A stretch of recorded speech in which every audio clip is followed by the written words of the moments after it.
Welcome back to LDB Games. I'm Lord Darth Balls, and this is going to be a video on how I one-keyed hard Hydra on rotation 6.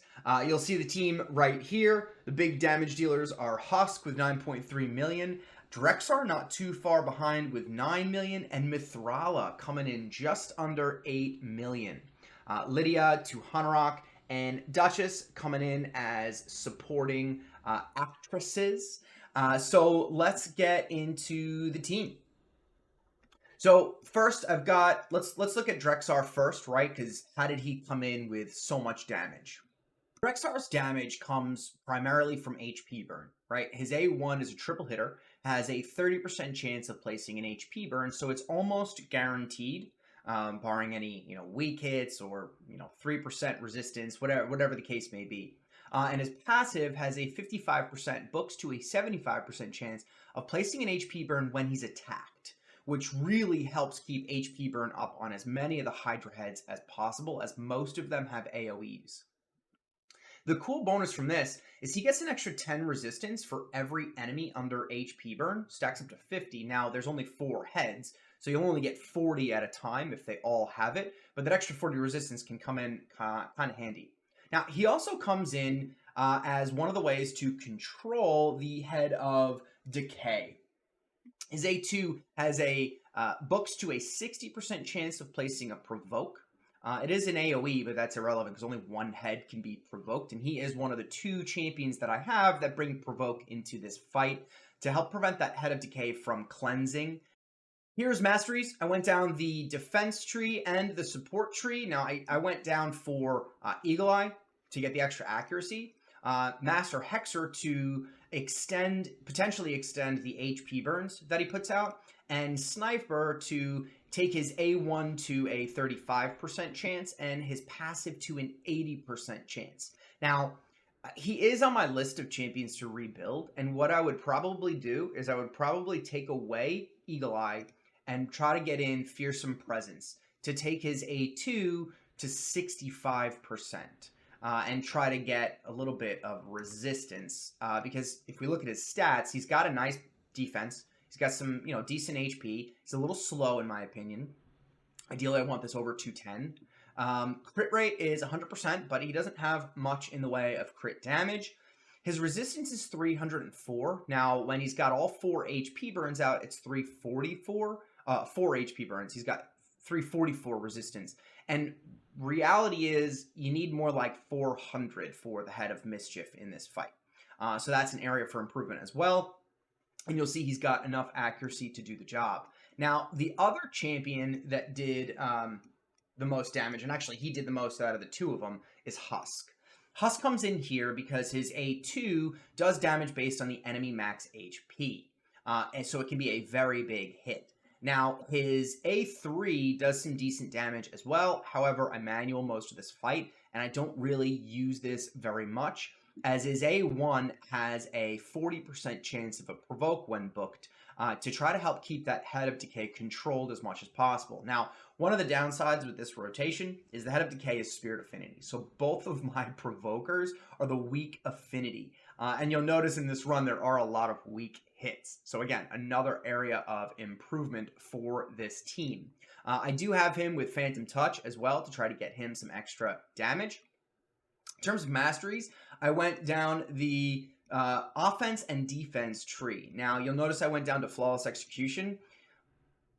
If I were to redo these masteries, I would take War Master to try to get those extra procs out, so that, he can do potentially more damage over a longer period of time.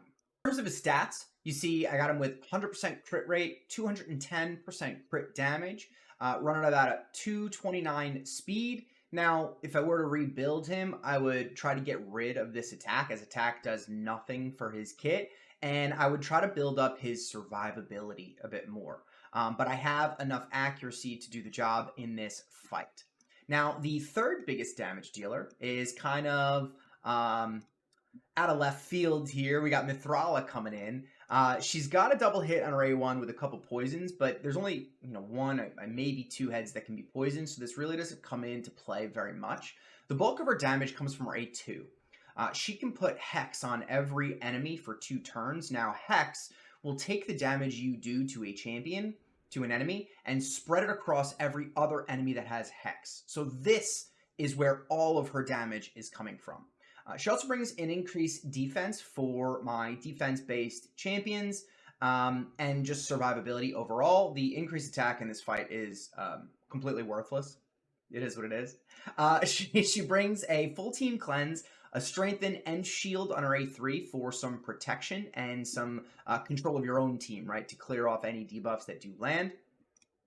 And she's got a really cool passive that increases her resistance, the amount which she has accuracy. So when we get to her stats, you'll see how I have her built. Petrification doesn't come into play here. You can't petrify the Hydra heads. I do have her with Brimstone because she is built with accuracy. So it may be only a 2-star, 15% chance, but it comes in handy. Brimstone can be pretty clutch in certain circumstances. Actually, pretty early in the fight, it helps me stun one of the heads by breaking the shield that he's got, which is nice. In terms of her masteries, I have her going down the support tree and the defense tree. I went for Lasting Gifts to extend her buffs and Master Hexer to extend her debuffs, potentially. And I went with Eagle Eye to get some extra accuracy, which, if you remember from her passive, is basically both accuracy and resistance. So I have her built with 639 accuracy and 179 resistance, which effectively makes her resistance 818. She's running pretty quick, 285, substantial defense, substantial HP. I even have her with a counterattack ring just to hopefully get some extra poisons off, but I took that more for the stats than the buff itself, than the bonus itself. Now, in terms of the supporting actresses, there is a likely candidate here. That is Duchess, right? She's obviously coming in with her block debuffs, her perfect veil, her full team revive with veil and continuous heals. She does have a shield on her A1, which can draw the attention of the Head of Mischief. Now, that's one of the biggest areas of improvement for this team, is identifying a Mischief tank that can be consistent, right? And that's one of the ways to get this on full auto, along with a more reliable provoke. And then she obviously has her incredible passive, which decreases AoE damage from bosses by 15%. Now, I have her built with Temporal Chains, mainly intended for the arena, but this actually comes in handy here. Now, it's only 2%, but if the Hydra heads happen to get buffs up, it just drops their speed. So this can potentially help me get back around to the skills that I need to prevent them from getting spread or to prevent them from getting stolen again by the Head of Mischief. In terms of her masteries, I went down the defense tree and the support tree. The support tree to have her buffs extended, get some extra speed if people are dead to try to revive them faster, increase the amount of shields that she does, and then I went down to pick up the extra resistance, right? So if we look at her stats, she is built very quick, 274, decent defense, decent HP, and a fat chunk of resistance here. So she has no issue resisting any of the debuffs that get, attempted to get placed on her. Next up in the supporting actress category would be Tuhanarok. Tuhanarok is an incredible champion, but she's kind of a variable in this fight. Single target A1, throws a decreased speed out for 2 turns, has a 50% chance, so it's sometimes reliable. She puts a continuous heal on herself and the champion with the lowest HP. So much like Duchess, she has the ability to throw the mischief target to a champion that doesn't have the resistance for it, which is unfortunate. And then her A2 comes in with a decreased attack and a block buffs on a single target, and then it's 100% chance, and then does a debuff spread. Now, if there are no debuffs on the Hydra that you're attacking, she'll spread both debuffs. If there are tons of debuffs out, this becomes RNG. But it can work in your favor if you have, like, Hex or HP burn out, and she grabs one of those too, right?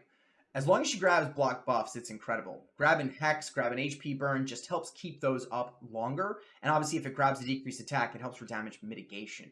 But using this at the right time in the right head is one of the reasons why I had to manual this fight. Her A3 comes in with an increased defense and increased speed. So between her and Mithrala, we can keep increased defense up for the majority of the fight. Although I don't use this very much when I'm manual because I really like to get that decreased speed out. She's got an incredible passive, which removes a random debuff at the start of her turn from every one of your allies. And then if someone's got a continuous heal on, it removes 2 random debuffs. Now, she has continuous heals on her A1, and if you remember, Duchess has continuous heals on her Revive. So this can potentially get supercharged when under the right conditions, which is pretty sweet. I do have her running with Intimidating Presence. I believe I took this for a different fight, but I lead with Duchess, so I just get an extra chunk of speed from this, which is kind of nice. In terms of masteries, I went down the defense and the support tree here. I went down to potentially extend her decrease speed, block debuffs, and decrease attack. And then I went down for the extra resistance. You'll notice I also took Lasting Gifts to potentially extend the increased defense and increased speed, and the continuous heals, which can be kind of nice. In terms of her stats, I have her running fairly quick, 279. Decent defense, could be a little higher. Nice chunk of HP here with, a handful of resistance. Could use like 100 extra. And a nice chunk of accuracy to make sure that she's landing her debuffs. The final supporting actress coming in is Lydia the Death Siren. She really comes in for her A2, right? Putting decreased defense and weaken out with strengthen and increased speed on your team, right? So between her, Tuhanarok, and Mithrala, we keep strengthen, increased speed, and increased defense up for the majority of the fight, which is pretty awesome. Her A1 is kind of cool against the head of Torment, right? If, one of your champions takes a True Fear, she'll just counterattack, which is kind of nice, some extra damages. You can't put fear on the Hydra heads, but if you do have poison sensitivity on the ones that can take poison, it will extend it. But I don't think the head of Torment can take poisons, though. I'd have to double check that. Her A3 can come in kind of useful. For the heads that can take poison, we put a poison sensitivity out. But the primary use of this skill is to get an extra block buffs out there if Tuhanarok doesn't get the spread or the timing with her cooldown skills doesn't line up just right. I do have her with Brimstone because she is built with accuracy, and that extra counterattack on the A1 to the head of Torment can proc another Brimstone. And Brimstone can be really clutch in this fight. In terms of her masteries, I went down the support tree for the extra accuracy, for the potential chance to extend her decreased defense and weaken. You'll see a pattern here. And a chance to extend her strengthen and increase speed, along with some other stuff. And down the defense tree for some damage mitigation. In terms of her stats, I have her built running fairly quick, 257. Nice chunk of defense. Could use a little bit more HP. She does a pretty good job surviving, though. And I've got her with very high both resistance and accuracy. This was a tough build to get to, but she comes into any area of the game with these stats and can be incredibly effective, which is really nice. So that's the team. Let's get into the run. I'm going to walk you through kind of the beginning of the run. And then I'll cut myself out and I'll put it on full auto and I'll speed it up so you guys can check out the rest of it. But you'll notice I didn't do the right thing in the beginning here. I opened with Mithrala's A2, put the Hex out, and you'll notice when I used Tuhanarok's A2, she didn't extend the decrease attack. I did get lucky and she extended the block debuffs, but she spread the hexes instead, which didn't really make a difference because Mithrala just put them out. So that would be a way to improve the beginning of the run, right? Coming in with a decreased defense and weaken here with Lydia. Now, here's one of the provokes, right? Head of Decay removes all debuffs from the head with the lowest HP, puts a life barrier on him, and his A2 removes all debuffs from all allies. So it's a way for them to just clean up everything that I have out. So you notice I got the provoke on his A1 there. And you'll see the Head of Decay can take a poison, and that provoke ended up putting out HP burn on him, which is pretty sweet. because then, you know, Drexar also has his A2 to try to keep the provoke up on Head of Decay as much as possible. Right, I threw the poison sensitivity out on the head that has poison to do a little bit more damage. Now, the Head of Mischief is a big variable in here because that head has a chance of redirecting the attack to another head, which makes kind of difficult to take down. And that's also the head that has the chance of stealing buffs and then spreading them to the rest of the heads, which is why high resistance and block buffs are so critical. You'll see the Mischief just there. The head actually stole the buffs from Tuhanarok, but the block buffs prevented him from taking it. So pretty useful. But again, the area of improvement is to bring in more reliable provokers against a Spirit Head of Decay, and bring in a dedicated Mischief tank that has, you know, will always have one extra buff from everybody else and enough resistance to prevent that head from stripping those buffs off. So one of the kind of things that gets really annoying in this fight is if, I think it's going to happen in a little bit, if the Head of Mischief is the head that eats your champions, you're kind of in a little bit of a pickle, because you really have to try to get as much damage on the Head of Mischief as possible, and that head will redirect your attacks.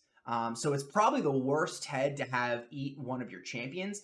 Even the Head of Wrath, which you'll see just procced his counterattack, his reflect damage, and block buffs, which can get very annoying. That's not as annoying as the Head of Mischief, in my opinion, especially with the amount of support and damage mitigation that I have in this team. I think Husk is about to get eaten, and then I'll talk through that, and then I'll cut myself out. I'll let this run go, and you guys can watch it. But yeah, see, everybody had debuffs or a block debuff, so Tuhanarok's A2 was very ineffective there. So that's one of the potential variables with Tuhanarok, in that you really want a consistent block debuffs champion coming in. You'll see I got a weak hit on Drexar there, because he is Spirit Affinity, and he's going to come in and heal the head with the lowest HP, which is going to be, you'll see in a second, the Head of Mischief, which is really unfortunate because the timing is just so bad when this happens. I saw it happen and I was like, no, but I ended up getting through it, right? And you'll see that Brimstone is actually the reason that I did. So he's about to get eaten, so I come with his big smack just to do some extra damage. And you'll notice the Head of Mischief caught Drexar and was able to steal all of those buffs because Tuhanarok's A2 isn't the most reliable in this fight, especially as you build up the debuff bar. I thought it happened a little sooner than this, but we're about to get eaten, right? See, I want to make sure that everybody's got HP burn, right? That's one of the keys, even though it gives him a couple extra hits on the Head of Wrath. And there's the cleanse, right? He cleansed the Head of Mischief and put the life barrier and shield on him, and the Head of Mischief still has all the buffs that he stole from my Drexar. So that Head of Mischief is a menace right now. And you'll see when I think it's about to happen, right? I've said it like 20 times at this point, but I know it's about to happen. Yep, there it is. Eats my big damage dealer, has the shield, has the life barrier, has increased defense, has strengthen, and now I'm kind of like in a bit of a pickle here, which is why HP burn on every head is super important. You'll notice I even got Brimstone on the Head of Mischief to help me do some extra damage, which is really nice. And at this point, I'm directing all of my attacks to the Head of Mischief to try to get as much damage on that head as possible to free Husk so that I have my big AoE nuker back. You'll see I didn't get lucky with Tuhanarok's A2 there, but there's the spread, and boom, now the Head of Mischief is stunned. And it makes my life a bit easier to try to free Husk. But I'm not going to comment this whole fight. This is about a 20-minute fight to get to the right damage marker, and then I set it up on auto to just get as much damage as possible. Ended up being about a 40-minute fight. But as I mentioned before, there's a lot of room for improvement in this team, and as my clan progresses through the Hydra difficulties, I'll be able to take on harder difficulties and get, maybe get a little bit smarter with my teams. But I hope this helps you guys. Hydra is a pretty fun area in the game, necessary to get Mithrala, and the best place for Stone Skin, which is becoming a huge meta in the high-end arena. I'll cut myself out. I'll let this run play. Enjoy it. Thanks for watching. If you made it this far, I appreciate the view. I'm Lord Darth Balls. I'll catch you on the next video. Enjoy your raid.